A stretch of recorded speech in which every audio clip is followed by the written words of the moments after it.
कैलाश पर्वत को लेकर एक कहानी विष्णु पुराण में भी मिलती है। विष्णु पुराण में कहा गया है कि कैलाश पर्वत के 4 अलग अलग फेस हैं। एक क्रिस्टल, दूसरा रूबी, तीसरा गोल्ड और चौथा गहरे नीले रंग का पत्थर, जिसे लैपिस लाजुली भी कहा जाता है। विष्णु पुराण में यह भी कहा गया है कि कैलाश पर्वत इस पूरी दुनिया का पिलर है और हिमालय रेंज के बिल्कुल बीच में स्थित है।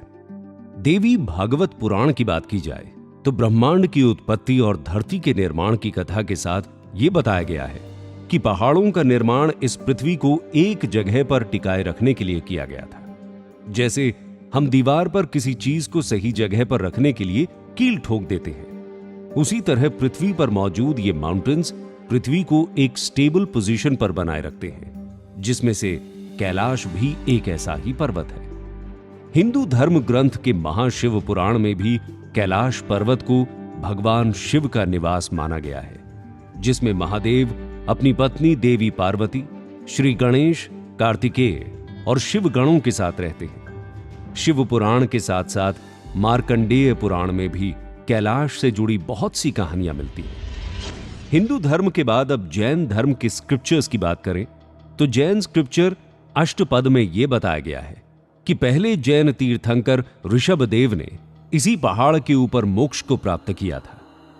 जैन धर्म के अनुयायी ये भी मानते हैं कि ऋषभदेव को निर्वाण मिलने के बाद उनके बेटे राजा भरत चक्रवर्ती ने कैलाश के ऊपर 3 स्तूप और 24 तीर्थंकर का निर्माण करवाया था। जैन ट्रेडिशन के अनुसार 24वें तीर्थंकर वर्धमान महावीर ने भी यहां जाकर तपस्या की थी।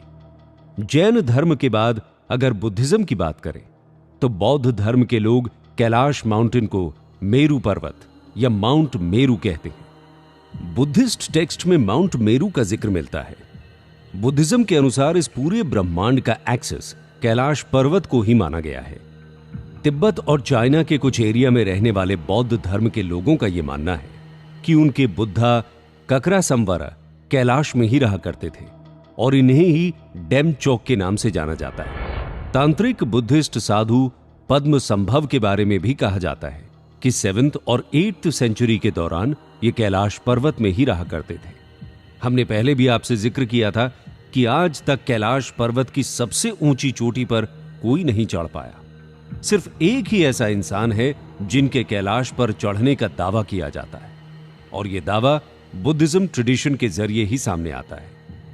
उनके अनुसार एक बौद्ध तांत्रिक गुरु मिलारेपा के बारे में कहा जाता है कि इन्होंने 10वीं शताब्दी के दौरान कैलाश पर्वत की सबसे ऊंची चोटी पर फतह हासिल की थी।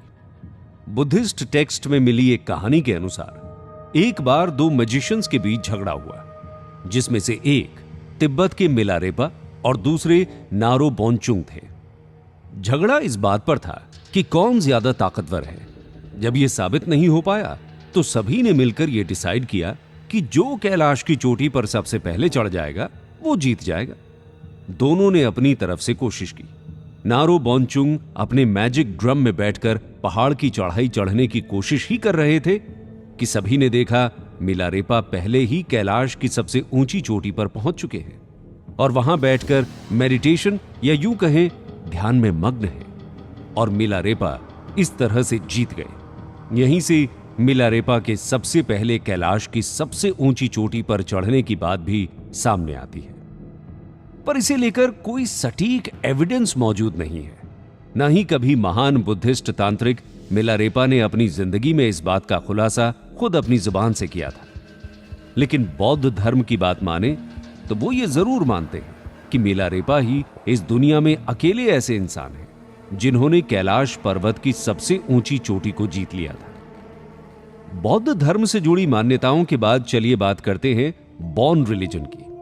अगर आप इस धर्म के बारे में ज्यादा नहीं जानते तो हम आपको बता दें कि तिब्बत रीजन में यह धर्म पाया जाता है।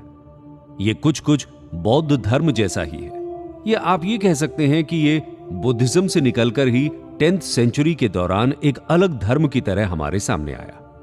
बॉन रिलीजन को मानने वाले कैलाश पर्वत को एक पवित्र और जादुई माउंटेन मानते हैं और इसे स्वास्तिक माउंटेन भी कहते हैं। इस धर्म के लोगों ने ही कैलाश पर्वत को एक्सिस मुंडी का नाम भी दिया है।